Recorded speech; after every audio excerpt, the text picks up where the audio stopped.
Yo, what's going on, guys? Winter Kills here, and welcome to a brand new episode of Saturday Night Locals Match Review. Here we are in episode 70, and I am still playing the Photon Galaxy deck. Now, I am going to pause the video right now and tell you guys why round 3 for this video, or for this Locals, is not included, and that is because I threw the match. I literally threw the match. I played against Runic Live Twin Sprite. I lost game 1 fair and square.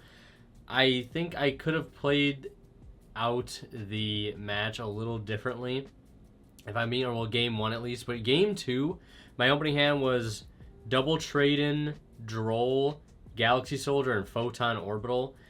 You really don't even have to know what Photon cards do to understand that that hand has a play.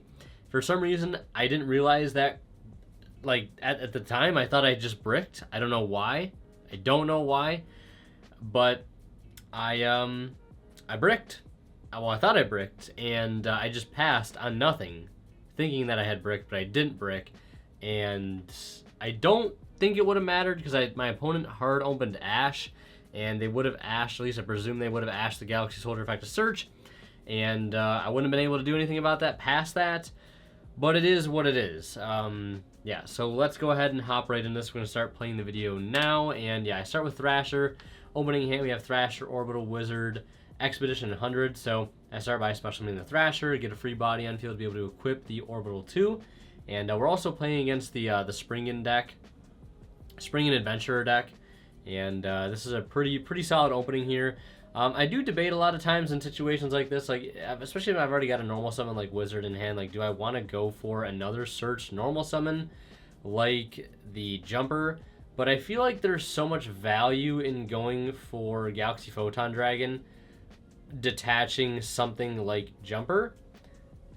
But then again, I don't know if I'm incorrect in my thinking in that, because like I could have easily grabbed Vanisher there, special summon Vanisher, search Galaxy Eyes, then gone into Galaxy Photon Dragon to search, but then I'm kind of missing out on a card, and I oftentimes like to save Vanisher to search out when I already have Galaxy Photon Dragon on the field, to be able to special summon it, chain block, and then make the Vanisher a level 8, which is very helpful.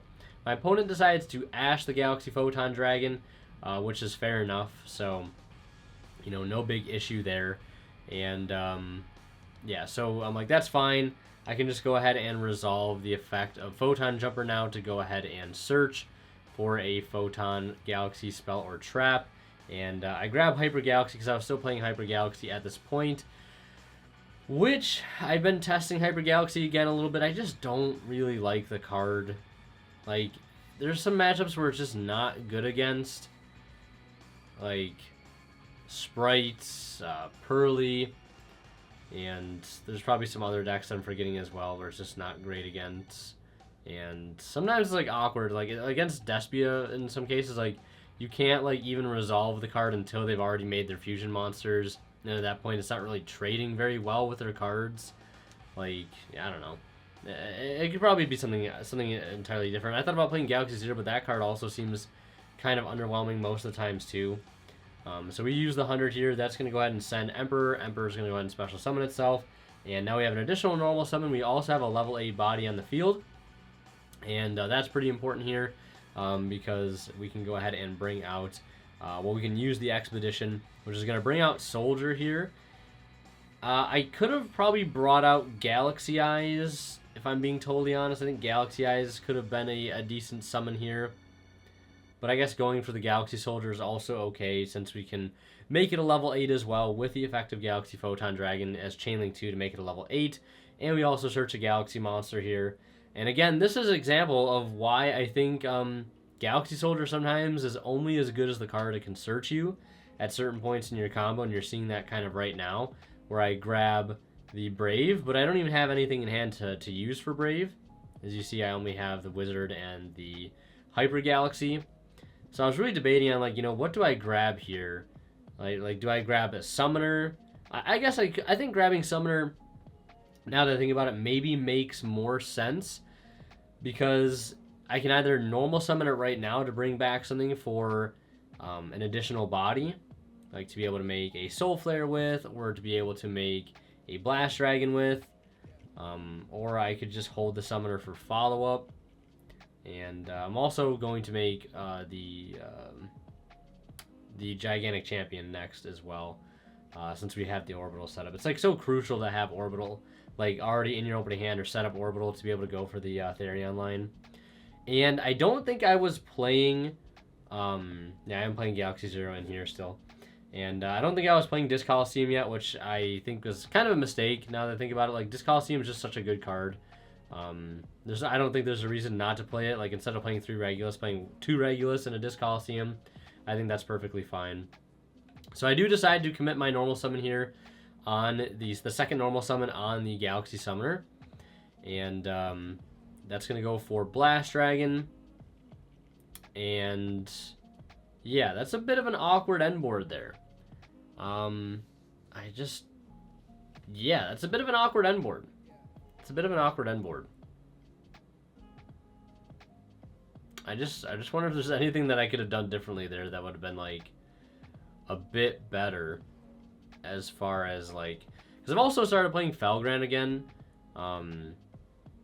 mainly because the fact that a lot of the plays that you're doing, you aren't locking yourself into trance, so like you can make Felgrand and number 90 in some boards, and allows you to use Afterglow turn 1, which is kind of nice sometimes, but I don't know if I'll keep playing it going forward. But this feels like kind of an underwhelming board. The Blast Dragon isn't even live right now. I mean, yeah, it's not even live. But my opponent is going to go ahead and use the field spell, discarding the Springans Captain Sargus, not the Gigantic Captain, the Little Sargus. And this is going to go ahead and attempt to special summon one from the extra deck. And I've seen this deck play out a few times, so I was like, I kind of know where this is going. So he's going to bring out the Merrymaker. And that can do, I think it can send one from deck to grave. And the field spell will actually be pretty important for him later on, for reasons that you'll see. At least reasons that are important to like the actual how the match played out itself. So he's going to go ahead and dump the, I think that's Bronga. Some of these cards have some weird names. Yeah, so then at this point I know you can attach some of the ones in grave. So you can attach the brothers to it, and then attach the Bronga. And then you can go ahead and rank up into the Gigantic Champion, because you can just summon that on top of any Springans monster. Kind of like an Ixie's Chain, so he goes for that. I'm like, okay, this gets him Regulus, or it gets him any Springans card, which is pretty solid. So I activate Hyper Galaxy here, tributing Galaxy Photon Dragon to attempt to tribute it. He chains the Tally-Ho Springans, which is a really crazy card. You can like summon back multiple from the grave based on what he detached, and then it would make the the Sargus get an effect, but I guess that doesn't matter here. And I could have used my Sargus as well, since materials were detached. I don't know if they have to be detached to activate the monster's effect, or if it's just detached, period. But if that is the case, then I just missed the effect of Sargus here to bounce or destroy a card. Which, I'm actually realizing in a lot of cases, the Sargus effect is really clutch, not only to like pop opponent's cards, but like, for example, I could have just bounced back the Galaxy Hunter to my hand, and that would have been kind of clutch. Like, doing a new chain here, like, you know, once it resolves, go like Chainlink, one Sargus, Chainlink 200, right? 100 resolves, and Sargus resolves, bouncing back the 100. But then he has Triple Tactics Talents as I banish the Zeus out of his extra deck, which is really clutch there, because he ends up, you know, Talents taking the Sargus, and that could have been, you know, a Zeus for him. And then he goes Battle Phase here, and swings over the Blast Dragon. And this is, again, where if I would have had the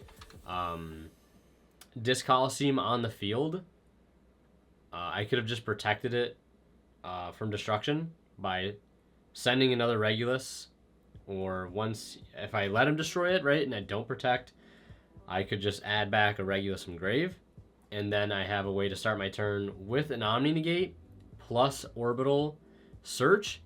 And this is the one other conflicting thing that I've been dealing with too in this version of the deck, is like sometimes you'll preemptively like search what is it, Galaxy Trance, and you'll have that as follow-up, but you'll also, like, now that I'm playing Disc Coliseum, you'll also have like a Regulus follow-up too. So, like, you'll want to start with Regulus because, like, why the hell wouldn't you want to start with an Omni in the end field, especially if you're playing into, like, more cards that they have, if they're, like, able to set up a little bit through your field. And this is going to activate Springans Watch here. That's going to go ahead and send, I think, Rocky. Because, yeah, it either would get you Field Spell or it can just send and add if you already have Field Spell. So he's going to add another Bronga there. And I really don't know what a lot of these Springans cards do. Is like I've played against this deck maybe like once or twice before this particular match, but yeah. But back to what I was saying is like you have to like choose like whether you want to like use the Regulus and not use the Galaxy Trance, and it's just like dead in your hand the whole turn. So that's where I thought about playing like Numbers Last Hope, because like it's something that you can still use on the follow up, and not lock yourself out of being able to summon something like Regulus, which is nice. And it's usually like Numbers Last Hope is usually live on the turn 3 because you need multiple level 8s engraved for it to be any good. So, and then you're usually only bringing out like past turn 1, you're usually only bringing out like 62 with it, because you probably already made number 90, and making number 38 depending on the deck is probably not that great either. So, yeah. So right now they were in like kind of a tough position. They're pretty low on cards. They've used a lot of their effects already, and I think the fact that I banished the Zeus out of their extra deck kind of was throwing them for a little bit of a loop. So I'm just reading Watch there because I think he added another Watch. So I was like double checking to make sure it's like once per turn. But again, so at this point I see him like he's adding just like he's adding cards he's already used. So I kind of realized that at this point, and this goes for any matchup in general, like you see your opponent start adding cards that they've already used that turn, it probably means that they're just adding follow-up, they don't have much left, and my opponent attacks over the Blast Dragon. Yeah, and you can imagine, like right here, for example, if I had Disc Coliseum up, I would be able to add back Regulus and also get Jumper effect to Surge a Spell or Trap. So I add Trance here, and I have Wizard in hand, which is like an okay card to have right now. Especially as I could just like normal it, make it a level 8, right? Make a number 90. They go for Hita. And I also, since they linked off the Sargus that had the Emperor's material, I get that back as well. So again, one of the great things about Jumper and Emperor is they make your fields, like when they start clearing your cards, you're at least getting something back in those exchanges, which is really nice. And just really good cards all around for the deck. So he makes Hita, takes the Sargus back, and this is literally what he's passing on.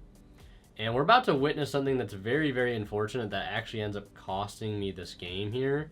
And this is a matchup that I've been wanting, this particular match I've been wanting to go over for a little while now, like ever since I like recorded it or like reviewed it after the fact, because I didn't think there was anything I could do here. But it all has to do with the fact that his field spell says when an Xyz monster you control, I think, is destroyed. I'll pull it up here. I think it's called Gold Sea. And now we draw the Jumper for a turn, which is whatever. It's like Great Sand Sea or something. Yeah, Great Sand Sea Golgonda. Yeah, so it says, if a face of Xyz monster control leaves the field by card effect, you can target one monster your opponent controls. It cannot attack with a surge. So it's such a weird effect, but the mistake I end up making is my choice of monster that I choose to summon. And I'm thinking that like, oh, I'm going to be in the clear because I'm summoning C6U. It's unaffected by monster effects. There's really nothing you can, because I didn't know the field spell had that other effect because I didn't bother to read that last line of text. Which sounds really dumb, but like that's one of the biggest downfalls of many Yu-Gi-Oh players in certain situations, just simply not reading cards. Like, and I do this sometimes too. I'm guilty of it, where I'll pick up a card and I'll read it, and I'll start skimming instead of actually like reading the whole thing. And like, I don't know what that is about me as a person or as a player. Sometimes I get just the anxiety of just playing in a match. Sometimes in a tournament, I'm just like, I'll read it, and I'll try to read it quick, and I don't get a full grasp of it, and that's totally on me. But yeah, I literally picked up Red. There's no excuse at this point. But what I should have done here is I searched the Afterglow, and I'm not even locked yet because I didn't even need to use the trance. I summon C62, and then I just leave C62. There's no reason to make C62. I just leave regular 62 because he activates in the damage step. And I don't think Sargus activates in the damage step either. Or a damage calc, which is what 62 does. So I go start a battle phase, activate effect, and attach Afterglow. And now this is gonna proc Sargus. I'm like, oh great, he can't Sargus pop or bounce my C62 because it's unaffected by monster effects right now because I have Galaxy Eyes underneath it. But you know, he knows the Springans cards, he knows the deck, obviously he's playing it, so he has an actual play available to him here, which is to just pop Sargus, because it can pop itself, since again the material was detached. You can pop any card in the field, and then he gets to use the field spell because an Xyz monster left the field. The face of Xyz monster control leaves the field. And he gets to make it so I cannot attack with C62 now. I get another extra deck rep here, which is, you know, whatever. But I mean, at this point, the game is pretty much lost, and I just start losing, I believe, just to a grind game. Like he gets Adventure Engine next turn, which gets him to like Draco back, which out C62. Then I like literally just have no card effects left, nothing left to do really. My OTK, my plans at being able to OTK in general are just gone because I've used 62, I've used C62, so there's really not a whole lot left that I can do here. And I also didn't want to attack over the Hida, just because I didn't want him to basically search his entire deck for probably any Springans monsters, because they're probably all fires, like with 15 less defense, or he could search a hand trap with it, etc., etc. So at this point now, I'm like a little flustered. I'm like, damn, that really just happened. And at this point, it didn't occur to me yet that I could have just not have made the C62, and we would have been fine. I also technically have like a Zeus play ahead of me as well. So I'm kind of, it's been a little bit since I've watched over this. I'm kind of curious to see actually what I do at this point. Because Zeus would be really not bad here. I mean, I have number 90 left. I have number 38 left. I'm assuming I make number 90. I would hope that I would make at least number 90 here. I don't know what I'm hesitant about. So I make number 90, Monster Negate, and then I activate Trance, and I don't have any level 8 Photons engraved, which is hilarious. So I have to bring out level 4, and I have the other wizard in deck. And I mean, this isn't as bad as it seems, because I can just link into Soul Flare and add that. The trance should go to my grave. Yeah, I don't know why I added that back there. Yeah, so then I link those off for Soul Flare, and then I get the effects here of both Jumper and Soul Flare to add some cards back. I could add back the Afterglow. I wonder where the Afterglow is, actually. I don't know what happened to that. So I don't think I used Expedition this turn. Yeah, the Afterglow's in my grave. I definitely should have added back the Afterglow, because I'm pretty sure I saw... Or no, I already used Afterglow's in hand effect. So I add Orbital back to hand, and I add 100. And then I activate 100 to send. And I send Emperor. And, okay, I think I see what I do. Now I'm getting an additional normal summon, but I don't have... This is where I should have just added back Wizard. Unless I have another Wizard in deck that I can grab right now, which I don't. Yeah, so this was all just a big misplay. Huge, huge misplay here. it's like kind of painful to watch, but you know, you gotta go over these things, and it's so hard to play this deck sometimes. It really is hard. Like, it really is a hard deck to play. Like, I was getting the jumper search to get me the 100, which gets me the Emperor on field, because I was still playing 2 Emperor at this point. Which, like, in testing just the 1 Emperor, I don't really miss the 2nd Emperor. Like, it really only comes up in, like, super grindy situations, which, to be totally honest, this game should not even have grinded this far. So, like, the 2nd one really didn't come up. So if I would have just added back Wizard and then, you know, added the 100, I could have just additional roam with the Wizard, made it a level 8, made number 38. Now I'm just kind of, like, doing a bunch of weird things and having to go super minus here, because now I have to, like, special summon the Galaxy Eyes by getting rid of the Soldier and getting rid of the Soul Flare, and then I get to make another, or another rank 8 here. So, like, I could have kept Soul Flare on board, which would have been nice, because that means I would have had, like, an additional form interruption here. So, I mean, like, we get to end on number 38, we get to end on number 90. So we have a spell negate, we have a monster negate, and then during the opponent's turn, during their draw phase, I'm getting a search here of Galaxy Zero, which, I mean, again, it is what it is. I could have also added Jumper here as, like, a hand trap, which is something that's comes up in another match that I will probably be going over. I'm not sure if I'll be going over all of these matches from now on, but if there's something worthwhile, I feel like I want to go over there, you know, we'll go over. But, like, searching Jumper off of number 90 sometimes is, like, huge. Because that means if you get, like, Dark Ruler, you can preemptively search. I think you should always preemptively search with number 90 in games 2 or 3 to beat Dark Ruler and get your follow-up. But, like, if you just add Jumper in some cases, like, a lot of times if the only thing they can do is to clear your board in the battle phase, like, you get a way to stop them in the battle phase and get a body on field. So he is detaching material off of number 90 with one of his monsters, and that's going to proc the Sargus. So I detach Emperor to negate, and he detached the Galaxy Eyes, like, obviously, because, you know, as if I leave the Galaxy monster underneath it, he can, you know, make it so if I don't detach a Galaxy, I can't destroy. And then Unicorn is bouncing back the number 38. So, I mean, that is what it is. And then he has the Fateful Adventurer, which is going to go ahead and search and discard the Enchantress. That's going to get him the Red Bear Messire.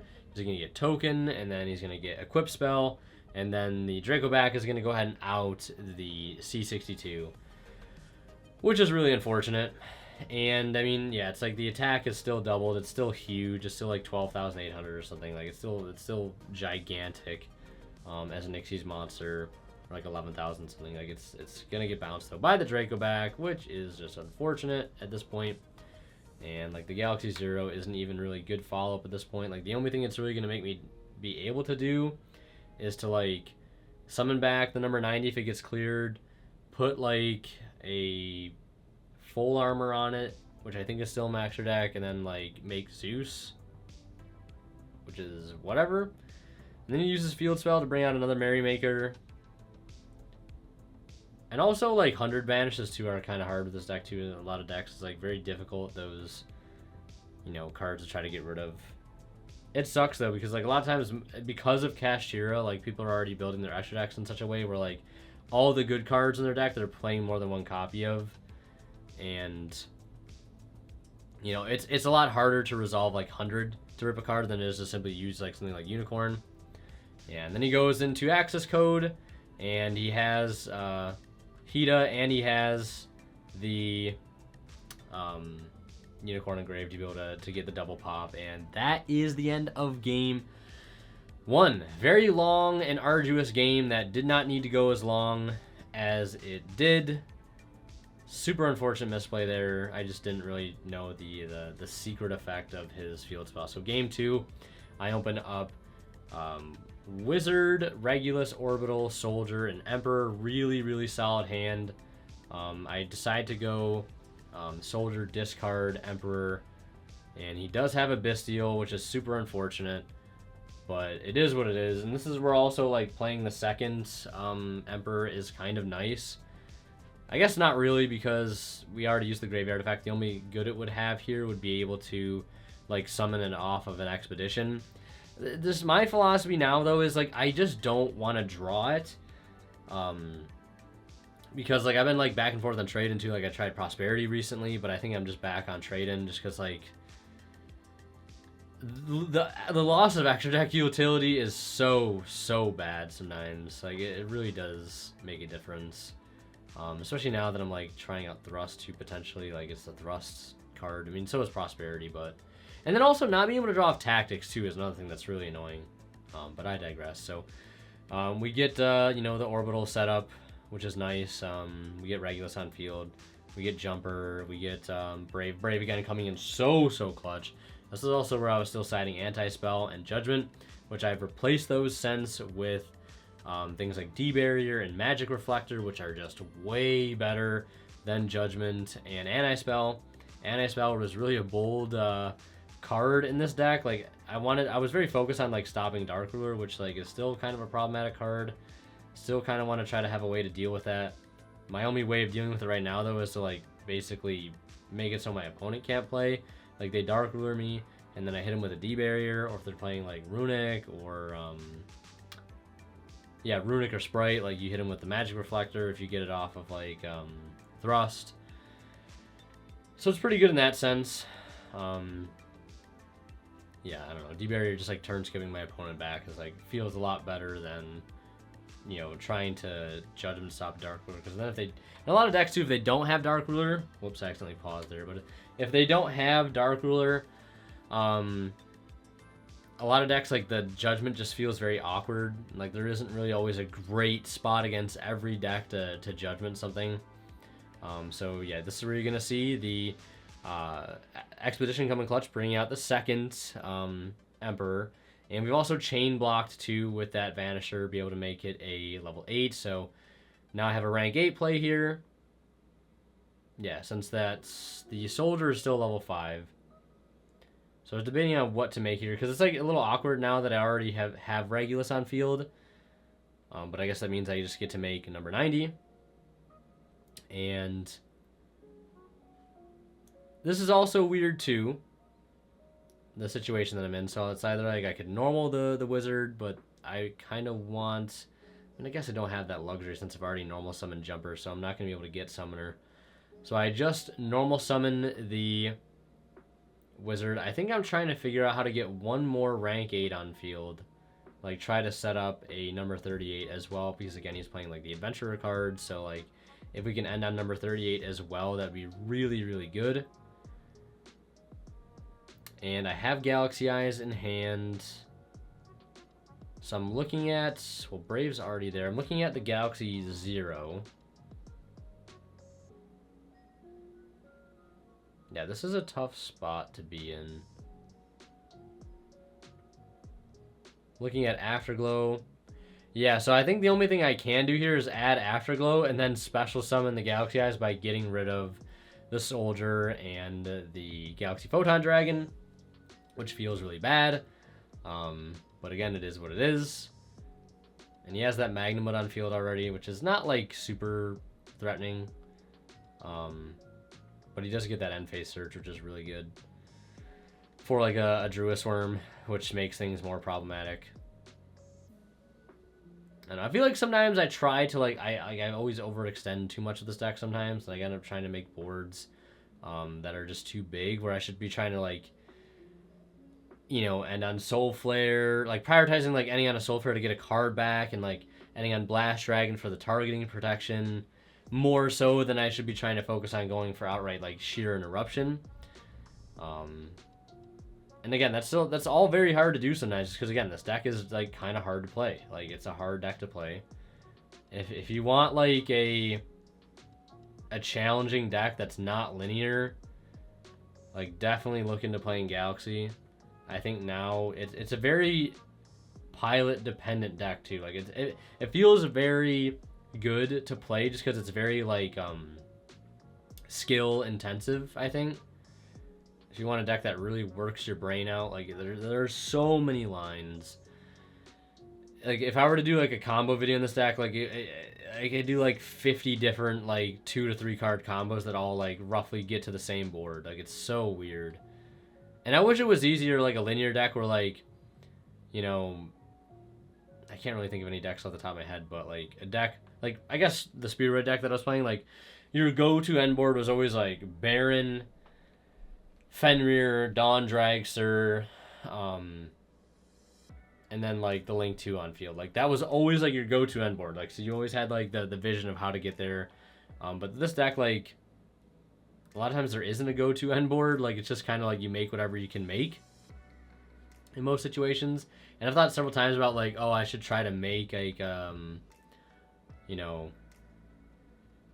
a board that is like the go-to board.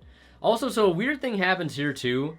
My opponent attacks with Druid Worm into the Regulus. I use number 38 to redirect, detaching the Afterglow. And then Afterglow should resolve here before the attack goes through, I think. So he should end up taking a lot more damage than I think he ended up taking. So I think we just made it so he still took only 500. And then up negating the Jerusalem with number 90, detaching the Emperor. Emperor summons itself back, and then he swings over the Emperor with the Magnumlet, which was, you know, whatever. And then he activates the field spell, and I negate the field spell with Regulus. As he discards, I think, like Rocky or Brothers, and we still have the number 38 negate, which or no, we already used the number 38 negate. Okay. Yeah, and then he emits defeat, so luckily the board we was able to get us there. Into game 3, we open up Trade-In, 100, 100, Expedition, and Rhoda. So a very, very mediocre opening hand. No side deck cards. We had Droll in the side for sure. We have Droplet in the deck still, obviously. I believe like the go-to end board of this deck is literally just like Dweller plus Sargus plus Griffin, I would imagine. At least, I mean, I've seen him play this deck a lot at local, so and then like in feature matches and stuff too. So I kind of know what the end board usually is, but he ends up just setting one and passing. Like he opened up kind of unfortunate 6-card Droplet, and now at this point it's kind of weird because like I've got to try to make this Trade-In live, and what I think I should have done here, and again, there's really no easy way to put this. Like, there's no easy way to say, like, how I should have played this out. So I go ahead and Rhoda for Jumper. And then I normal summon the Jumper. And then activate 100, which, like, kind of gives my opponent the,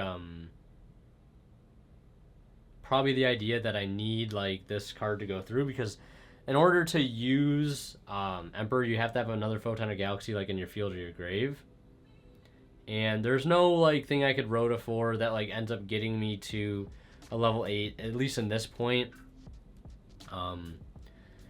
Like, I guess you could argue that... I'm trying to think of, like, another way I could have, like, played this out. Like, if I lead with... And he ends up ashing the 100, and he got super lucky because of that, because I just happened to open up, like, so unfortunate. And this is also one of the reasons why I actually ended up cutting Galaxy Hunter down to 2 and replaced the third copy with a Foolish, is because drawing double 100 is really bad, and if I can see, like, 100 and Foolish together as opposed to double 100, I'd rather take that. And Foolish Burial is a better one-card starter on its own than Galaxy 100 is, because when you start Foolish, you can use 100 later in that one-card combo. And at this point, he's, like, getting to, you know, full Adventure Engine. He hasn't seen any, like, Springans cards yet, but, like, he's getting to where he needs to be, you know, more so than I am. And, like, I have the Droplet set, which is, you know, pretty nice. And he attacks over the Jumper. You know, now I get to resolve the effect here. And I think I take Galaxy 0, which is really weird.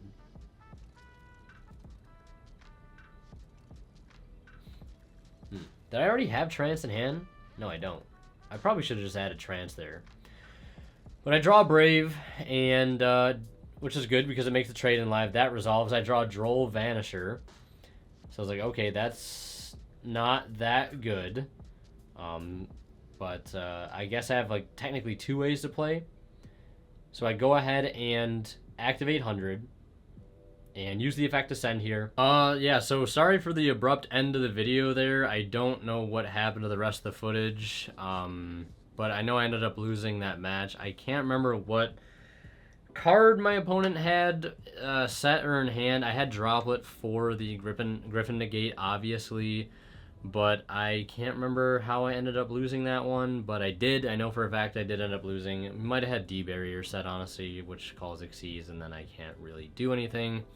But yeah, that's going to do it. I apologize for the abrupt ending there. I'm upset myself for that, but I did not just spend 33 minutes doing commentary for nothing. So hope you guys enjoyed the video. Leave a like if you didn't. As always, Winner Kill signing out. We'll see you guys in the next one. Last but not least, a huge thank you goes to our Divine level channel members who are Misfit, HH, Cyber, Cadillacs, Pony Stark, and Green. Thank you guys so much as always for your very kind and extremely generous support of the channel.